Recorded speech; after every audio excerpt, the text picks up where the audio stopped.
এটার গাড়ি আমার। এটা হয়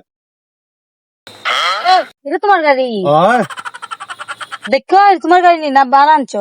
আরে এর দাঁড়ান আমি এটা আমার কত গাড়ি লইছি, একটা লইছি খালি বাচ্চা, আর আচ্ছা। আরো কয়েকটা চলতেছে মার্কেটে। আচ্ছা আরে হই যাইতেন দিবি হ্যাঁ লামা, গাড়ির মতো গরম লাগতেছে, বাইরে বাতাসটা হয়তো নদীটাও দেখি যাও লামা। তোমার আর বাতাস খাওয়া হইলো না।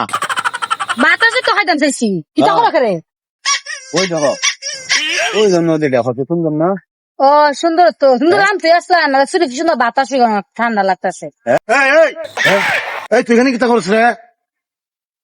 আমার ঘরের মারলাম তো, তোর ব্যান গাড়ি কই? ব্যান গাড়ি কই? হ্যাঁ কি তা হয়? কে বেন গাড়ি? তোমার না এটা গাড়ি, বেন গাড়ি হতে কি তা হয়? চলে আমি যাই গা। কিন্তু এটা মাথা না খেলে তুমি না কাছে গাড়ি তোমার আছে, বেন গাড়ি করতে আইলো। ও বাড়া গেলে ফুটা নিমা না আমার দ্বারে, এটা আমার গাড়ি, জান তা আরে হবো হো যা। আরে আমি দেখে যা। আরে আরে আয়ো রে, আমার ঘরের মারলাম ভাই তুমি খালি জবা লাগাই বাদ দে বেটি কথা। হ্যাঁ বেটি কথা আমার বউ, তোর বউ তুই আগে কই জানি করে? আরে আগে কইবার জানতে ভাইছো কই? আয় আয় আয় দাদা খাবো